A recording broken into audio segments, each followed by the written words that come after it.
এসছি আজকে তারকেশ্বর বাবা ধাম। অ্যাকচুয়াল সত্যি কথা বলতে গেলে অনেক বড় মন্দির। Hello everyone, good morning from Tarakeswar. তো আমরা এসছি আজকে তারকেশ্বর বাবা ধাম। পুজো দিতে এসছি এখনও, যদি আমাদের স্নান পর্ব চালু হয়নি, এখন মন্দির বন্ধ আছে। ওই দিকটা গেলে তোমার মন্দিরের ঘাট পড়বে, আর এইদিকে তোমাদের লাইন দিতে হবে। তো বাবার ধামে এসছি, তো সেই লেভেলের একটা মস্তি হবে, কারণ বাবা মানে আমাদের একটা আশীর্বাদ আমাদের কাছে। তো চলো পুরো ভ্লগটা দেখতে থাকো। এটা হলো দুধ পুকুর। তো এই দুধ পুকুরে এখানে এসে তোমাদের ফার্স্টে স্নান করতে হবে। স্নান করে এই পাশের দোকানগুলো দেখাচ্ছি, দেখো এই যে লোকেরা স্নান করছে, তো ঠিক তার পাশে দেখো এই দোকান রয়েছে। তো এই দোকানগুলো থেকে তোমরা ঘট নেবে, এবার নিয়ে গিয়ে বাবার মাথায় সরাসরি জল ঢালতে পারবে। আর 200, 400, 500 তো তার বিনিময়ে প্রত্যেকে পুজো দিতে পারবে। আর একটা কথা বলবো, কেউ পান্ডা ধরো না, পান্ডা না ধরেও কিন্তু তোমরা পুজো দিতে পারবে, যেটা আমাদের খুব অসুবিধায় পড়েছিলাম, যে পান্ডা ধরে খুব ভুল করেছি। তো সাইডে অসংখ্য দোকান রয়েছে, প্রত্যেকে বসে আছে এবং কেনাকাটা করছে। জায়গাটা কিন্তু খুব সুন্দর। আমরা এত দূর নন্দীগ্রাম থেকে গেছি, তো মন ভরে গেল এই জায়গায় গিয়ে। এত সুন্দর একখানা জায়গা।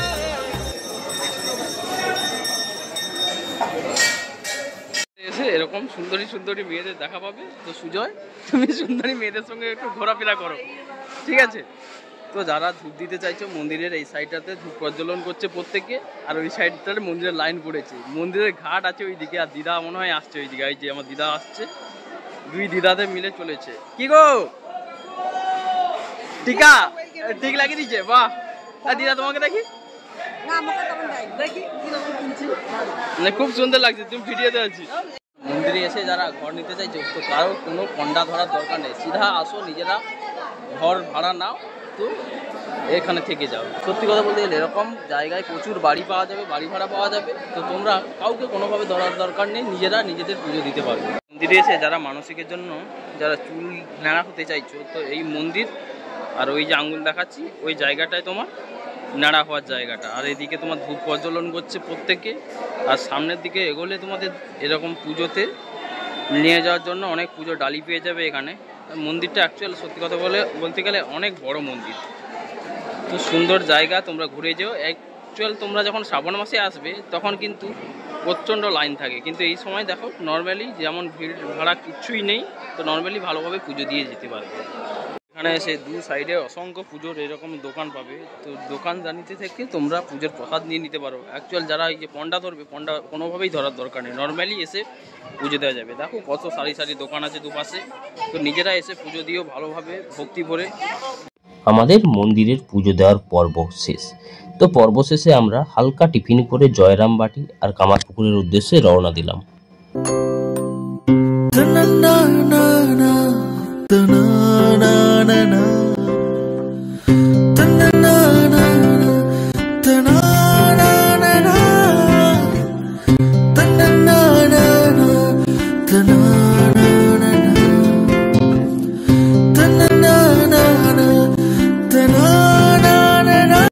অনেক দিনের সুপ্ত ইচ্ছা ছিল, আজকের সেই দিন ইচ্ছা পূরণের।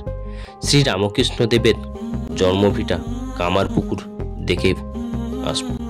তো সেই দিনে আমরা কামারপুকুর পৌঁছে ছোট ছোট টোটো নিয়ে নিলাম। তো টোটো নিয়ে, তো টোটোর যেনারা থাকবেন ওনারাই তোমাদের গাইড করে দেবেন, এক্সট্রা কোনো গাইড লাগবে না। এই হলো মূল মন্দির বা রামকৃষ্ণদেবের বাড়ির মেন গেট। তো চারিদিকটা ঘুরে ঘুরে দেখলাম, খুব সুন্দর পরিবেশ। ভেতরে একদম ক্যামেরা অ্যালাউ না থাকার জন্য বাইরে যেটুকু সাইট সিনিং করেছি সেগুলো ক্যামেরা করতে পেরেছি। ঠাকুরের লীলাখালা, ঠাকুর কোন কোন জায়গায় ঘুরে বেরিয়েছেন। এই হলো বেনে পুকুর, সীতানাথ পাইন প্রতিষ্ঠিত বেনে পুকুর এবং তার বাড়ি, প্রত্যেকটা জায়গা খুব সুন্দর। এই হুগলি জেলাতে কিন্তু এরকম একটা জায়গা রয়েছে। এরপরে আমরা যাব পাশের জেলা বাঁকুড়া জেলাতে।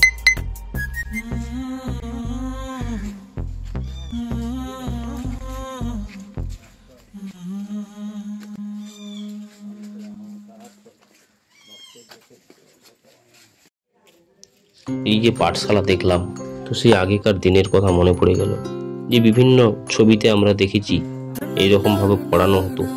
তো ওই দিকটা দুর্গা মন্দির রয়েছে, আর এই দিকটা আমি যদি ক্যামেরাটা নিয়ে যাই তো দেখবে এখানে বিষ্ণু মন্দির। দেখার পর আমরা এসেছি বিষ্ণু মন্দির লাহাবাবুদের।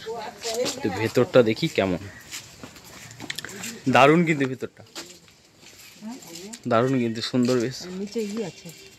সুজয় মুখ দেখা এখানটা। দেড়ে গ্রাম হইতে ক্ষুদিরাম চট্টোপাধ্যায়ের কামারপুকুর আগমন,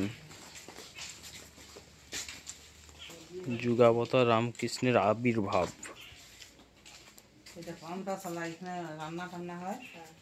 লাহার পান্থশালাই সাধু সেবা খাওয়া দাওয়ার। গদাধর বিয়ে করছিল, সেই বিবাহ, গহনা ফেরত। এ সাইডে কি আছে, রাসলীলা, কংসবদ্ধ। সত্যি কথায় অসাধারণ একখানি জায়গা আমাদের আজকের পরিদর্শন করলাম। এই হলো লাহাবাবুদের প্রতিষ্ঠিত বিষ্ণু মন্দির। ভেতরটা ঠিক অন্ধকার, ঠিক দেখাতে পাচ্ছি না, যেটুকু পারছি দেখাচ্ছি।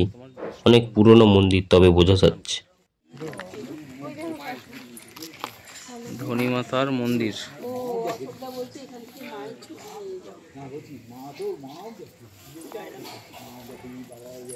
আমাদের এই যে টোটো, এই টোটোতে একজন দিদি আছে। তো দিদি পুরোটা আমাদের ঘুরিয়ে ঘুরিয়ে দেখেছিলেন। সত্যি কথা বলতে ইতিহাসের সঙ্গে সম্পর্কিত সমস্ত বিষয় আদি কিন্তু ভালোভাবে আমাদের বুঝিয়ে দিল। তো এই হলো তোমার মন্দিরের পুরো রুট ম্যাপ সামনে দেওয়া আছে, আর এইদিকে তোমার ঘাটটা রয়েছে। সত্যি অনবদ্য একটা জায়গা। এই জায়গাটা হালদার পুকুর। শোনা যায় নাকি এখান থেকে গঙ্গার সৃষ্টি বা আনয়ন করেছিলেন শ্রী রামকৃষ্ণ দেব। দেবীকে পুজো দিতে অসুবিধা হতো, তার জন্য তিনি এটা করেছিলেন। আইসক্রিম খাওয়া विचित्र और वाहियात बात की है। দারুণ, এতে ভাইরাল হয়ে যাবি ভাই।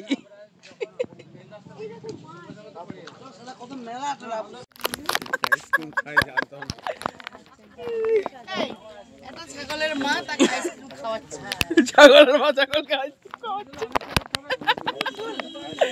এটা খুব সুন্দর হয়েছে। আমরা প্রথমে এসে সাইট সিনিং করেছিলাম।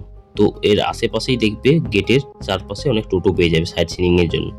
তারপরে আমরা মন্দিরের ভেতরে ঢুকলাম, ভেতরে ঠাকুরের বাড়ি দেখার জন্য। এরকম ছোট ছোট করে বাড়িতেই কিন্তু ঠাকুর থাকতেন। তো ভেতরে খুব একটা বেশি ক্যামেরা অ্যালাউ না থাকার জন্য যেটুকু পেরিয়েছি, তো লুকিয়ে চুরিয়ে ফটোশ্যুট করেছি, ভিডিও শ্যুট করেছি। তো যাই হোক, অনেক পুরনো দিনের, অনেক পুরনো ইতিহাস এর সাক্ষী কিন্তু এই কামারপুকুর। কামারপুকুর থেকে আমরা বেরিয়ে চলে আসি পরবর্তী জেলা বাঁকুড়া জেলা, লালমাটির জেলা বাঁকুড়া জেলায় শ্রী শ্রী ভবতারিণী মায়ের জন্মভিটা। তো এই জায়গাটায় আমরা যখন যাই সে সময় জগদ্ধাত্রী পুজো চলছিল। তো তার জন্য চারিপাশটা এরকম প্যান্ডেলের কাজ চলছে। এই দেখো ছোট ছোট বাড়িগুলো, তো এই বাড়িগুলোই কিন্তু তার জন্মভিটা। তারপর আর ব্লগ কন্টিনিউ করতে পারিনি। তো চলো আজকের ব্লগটা এখানে এন্ড করলাম। আর হ্যাঁ, অবশ্যই ব্লগটা দেখো, প্রত্যেকের সঙ্গে শেয়ার করে দিও। ইউটিউব থেকে যারা দেখছো সেভেন লাভার সৌরভ চ্যানেলটি অবশ্যই সাবস্ক্রাইব করো। আর ফেসবুক থেকে যারা দেখছো তারা ব্লগস লাভার পেজটি ফলো করো। ভালো থেকো, সুস্থ থেকো। এরকম একটা ছোট্ট ছোট্ট ব্লগ আসবে মাঝে মধ্যে করে হলেও, কারণ খুব ব্যস্ততার মধ্যে থাকি। তো যাই হোক, ভালো থেকো, সুস্থ থেকো, চ্যানেলটা অবশ্যই সাবস্ক্রাইব করো। দেখা হচ্ছে পরের ব্লগে।